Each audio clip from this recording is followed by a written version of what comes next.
So I get this question a lot, which is, did I ever follow up with my clients? And this is going to seem very, very backwards and probably go against what other people will tell you to do. I never followed up with my clients. Crazy, right? Not only am I not doing a type of therapy which requires me to see clients multiple times, multiple sessions, multiple hours, audios and homework, I don't have to check up on those things, okay? One of the big reasons why I didn't check up on my clients, and I'll show you how I gauge their success, is because this can happen. If you do an extremely good therapeutic breakthrough, everything's fantastic, your client's happy, they're no longer a smoker, no longer having anxiety issues, nothing like that, their business is taking off from the mindset blocks, you've unblocked them, anything like that. If you follow up with them, this can happen. I'm saying all the time, but I don't want to stack the deck against my favor here. I could call them and say, hey, Joe Blogs, it's been 2 weeks since our session. How's everything going? Hear the inflection in my voice? I could accidentally give that inflection, which puts doubt into Joe. Now, what's crazy, this can happen very, very quick. Let's say Joe's walked away as a non-smoker, hasn't smoked about anything for 2 weeks, had the breakthrough. We know that's the conclusion anyway. The root core stuff has all sorted itself out. Joe's experiencing all this other wonderful byproduct results as quitting smoking, having the session. And all of a sudden, out of the blue, here's Scott, the therapist, who said everything was good from now on, go and enjoy your life. Why is he catching up with me? Why is he giving me a call? Why is his voice like that? Maybe it didn't work. And again, that's that backwards rationalization. Those thoughts can get out of control. And all of a sudden, a day or two later, Joe's come back and said, the funniest thing happened. I started smoking again. What happened?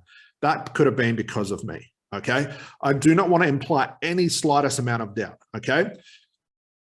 If you want to catch up with your clients, the only way around that, if you need to, is you want to tell them you're going to call them. You're going to catch up with them. But again, I wouldn't recommend that anyway. But in this case, I'm not going to apply doubt to my clients. I don't need to catch up with them. All I used to tell them at the end of the session, if you've got any questions, let me know. That was it. I didn't say call me, I didn't say text me, I didn't say anything. But if you need to speak to me, you make the first move, Joe. I'm not going to say I'm going to check up on you. I don't want to do that. I want to baby my clients. Now, again, you might think, well, Scott, how do you know people quit smoking? How do you know you had such high success? Referrals. That's the only metric I can track. And you think about it like this. The point where my business was pretty much booked out for 3 to 4 months in advance just on referrals lets me know that the people I work with must have had a breakthrough, because if they didn't, they would not send me referrals. And these are just not out of the blue referrals like, hey, you worked with my long lost cousin, Mark, who said that it was really good. And I just want to have a chat with you to see if this is for me. Not that type of referral. It's, you worked with my long lost cousin, Mark. I'm ready to quit smoking. How can I pay you? Which means that Mark's already told them the price, told them the breakthrough, told them the experience is pretty much a referral of how do I pay? That's the only question they have. These are the metrics I'm looking at. If a client out of the blue came out of the blue and said, hey, this has happened, great.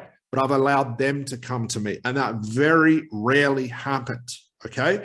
But referrals were through the roof, which lets me know, gauged on their experience and their success rate, it must have been very big because of the amount of referrals. From the client numbers I had that I booked personally to the referrals, they are pretty much even, which means that pretty much every client I had sent me a referral or many referrals, and I could track those things.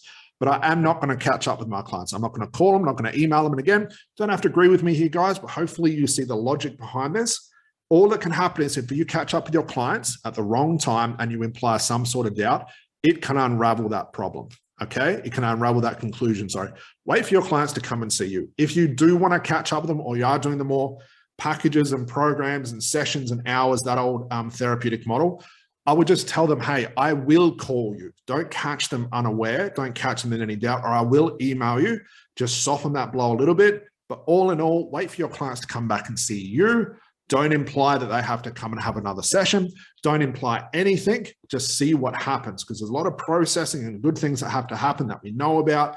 As a therapist, I've talked about processing, testing, and tasking in the videos just before this one. Go check those out. Should be in the title as well.